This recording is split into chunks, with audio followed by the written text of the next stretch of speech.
What a mouth-watering clash we have in the 10th round of the FIDE Candidates 2024. There we have Jan Nepomniachtchi, the defending champion of the Candidates tournament. He has won 2 events and he is a phenomenal player. He's leading the tournament currently on 5.5 out of 9, and so is Gukesh. Same points, 5.5. They shake hands. This is going to be such an important battle because whoever wins this has the chance of winning the title. Gukesh, as always, adjusts his pieces in a slightly different way. He keeps his hand for quite some duration on each of the pieces, and he has the black pieces. Of course, he has to be careful against Jan because Jan has amazing prep with the white pieces and will be looking to press in this game.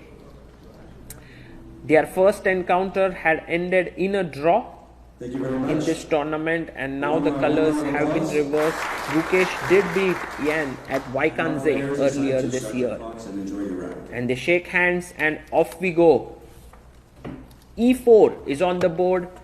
Nepomniachtchi begins with pawn to E4. What is Gukesh's response? He responds with E5. Very standard and solid. Knight comes out to F3. And will Gukesh play his knight to C6? Yes, he does. Knight to C6 played. And now Jan goes bishop B5. We have the Ruy Lopez on the board. And Gukesh plays pawn to A6, questioning the bishop there. And now bishop comes back to A4. The main move by far is knight F6. But Gukesh plays knight E7. Just to tell you how rare this move is, it's 1% of the other moves that have reached this position. So if let's say 3 lakh games have reached this, knight G7 has been played in only 3,000 games. Pawn takes pawn. Nepo goes D4. Well, there was also a possibility of playing C3 and D4, which is more common. But he goes here, knight takes D4. And now Gukesh, what does he do? He takes the knight. And generally, such a queen in the center of the board is very strong. However, thanks to the knight being on E7, it can now jump to C6 and attack the queen. So Gukesh does that instantly and attacks the queen. Jan plays queen E3, and believe it or not, this move hasn't been played by too many strong players. In fact, it's just been played in 6 games or so. So Gukesh takes his time here and plays bishop E7 after nearly 16 minutes of thought. That's quite a lot of time, and also his position looks pretty normal, but Jan can now develop his knight, bring it to D5 and attack the bishop. So he plays knight to C3, presses the clock. What is Gukesh going to do next? Well, he can castle here, and he does it. He's not playing anything flashy, he's just being very solid about this, and he plays castles, and Jan now goes with his knight to D5.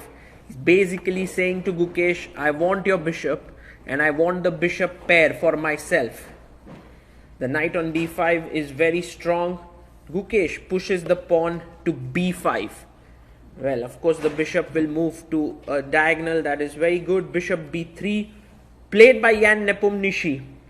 It's such a non-standard position that we have right now on the board. What is Gukesh's response going to be? He goes knight A5. So while Jan's knight goes for this bishop, Gukesh's knight goes for this bishop. And bishop on B3 is a pretty important one. Queen G3 played, angling at this pawn. And also bishop at 6 threatened. Well, the best move here is bishop B7 to give that up. But bishop D6 played by Gukesh may be slightly weird, because now Jan plays bishop F4.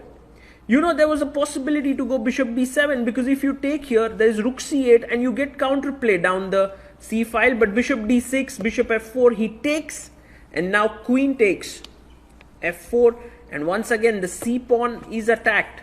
So Gukesh can play C6 now or D6. C6 doesn't seem right because of knight E3 and white is better. So he goes D6. And Jan now can castle it out.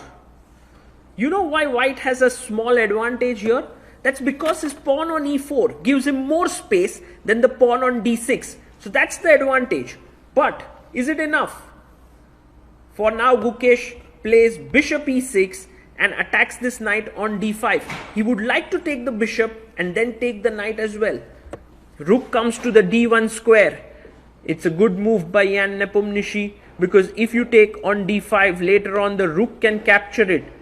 Gukesh now plays his rook to e8, just putting it on the semi-open file. Pawn to h3, waiting strategy here. The game is getting intense. Jan has 1 hour 20 minutes on the clock. Gukesh has 1 hour 11 minutes. After 7 minutes of thought, he pushes his pawn to h6, also waiting here. Both sides being very careful here, and Jan makes a slight inaccuracy. If he had played knight e3, this knight versus this bishop would give him a small edge for sure. But after rook d3, Gukesh has a strong move and he plays it. He pushes his pawn to c5. And now c3 is a one little nice move, because after rook g3, he can try and launch an attack here. But instead, Jan plays rook g3 directly. He's trying to attack the pawn on h6, but Gukesh calmly moves his king to the side of the board. The attack is not going to go through now. Jan plays pawn to c3. If only he could get his bishop to c2, he would be so happy. That bishop would be extremely strong after the pawn push to e5. But Gukesh says, sorry my friend, you have to go. And he takes on b3. He takes the bishop. Jan now takes it back. A takes b3. And Gukesh might do well to chop another minor piece of the board. Because yes, this knight is a very strong piece. Imagine that white could get a rook here. And then if you take, he would have taken with the rook. But because now he has to take with the pawn, then this d6 pawn is no longer that weak. So Gukesh plays queen to d7, defending the pawn on f7 and connecting the rooks. Black rook can enter down the e file there. What does Jan Nepomniachtchi do now? He plays his pawn to b4. He's trying to create something here, but it's not enough. He takes on b4, Gukesh. And maybe here queen takes b4 is what seems to be a good idea. Yes, he takes with the queen. And now Gukesh has to decide how to continue, because there is some pressure here and there is some pressure here. White rooks are definitely more active, but Gukesh plays rook e5 and tells Jan that your pawn on d5 is a weakness. So Jan comes here, and now there is some latent pressure on the g7 point as well. So maybe at some point an idea could occur. Rook takes g7, king takes g7 and f4. Gukesh plays queen a7, immediately offering a trade of queens, which is a good decision. Rook comes to d3. And now do you trade the queens off or not? Gukesh says not really. He goes rook e2. And he says to Jan, I'm attacking your b2 pawn. This rook endgame is getting very interesting, because both sides have their trumps. Queens are traded. He takes. Rook takes a7. 38 minutes for Gukesh, 59 for Nepo. Nepo's time usage in this event has been simply phenomenal. Rook, he plays his pawn to b4. And he's now fixed this weakness here. What is Gukesh going to do? His rook is tied down, but his other rook is active. He goes to c2 and ties down white's rook now to the defense of the c3 pawn. Nepo goes rook e1. He wants to get his rook into the game, maybe from here, and try to get from behind. Gukesh plays his king up to h7. But now it's time to enter with your rook. Rook e8, rook d8, and try to win here. Yes, that's what Jan does. He's getting his rook active. What is black going to do? Is black's rook very passive? Can he push this pawn to a5? But then I'm worried that after take, rook d8, this might become weak. But Gukesh finds that it's very important to counter attack. He attacks the c3 pawn twice, and it's not so easy to defend it. Jan goes after the a pawn.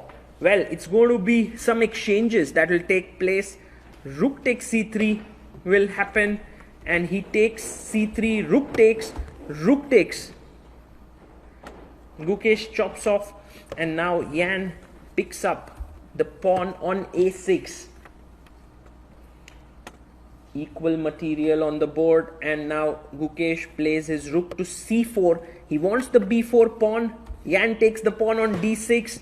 It's amazing how both of them are trading pawns in the position, and now we have 4 pawns each. Whose pawn is stronger, the d pawn or the b pawn? Jan puts his rook behind the b pawn. Gukesh will put his rook behind the d pawn, it seems. This is maybe here, but then he will lose this. So Gukesh goes for a check. King comes up to h2. And it makes sense to push your pawn down the board. b4 played. Good move by Gukesh. Jan pushes his pawn as well. The d pawn is faster, but Gukesh goes after the d pawn. Jan takes the b pawn. Rook takes d6. We are on move 38. Jan has 54 minutes. Gukesh has 34 minutes. The rook comes to a4. Pawn push to h5. h4 played. Both the players look at each other. And g6 played. And Jan says, I'm shaking hands, and Gukesh says we have to make 40 moves, and that's the reason why I made my move and did not accept your draw. That was an interesting final moment there, but the game ends in a draw. A very, very solid result. I am sure that Gukesh is pleased with what he has achieved. Meanwhile, for Jan, perhaps not the best outcome of the opening with the white pieces. He would have wanted to press a little bit more. But then again, they both are in the lead with 6 points now, with 4 more rounds to go. On 5.5, we have 3 more players who have joined in: Caruana, Nakamura, and Pragnananda. And then on 5, we have Vidit Gujarati. So this tournament is wide open and can go in anyone's favor. We have Gukesh arranging all the pieces like he does always. Jan leaves the board. And I guess Gukesh will also arrange his pieces. He does not like the pieces to be just kept as they are. And there you see him putting back white's pieces as well.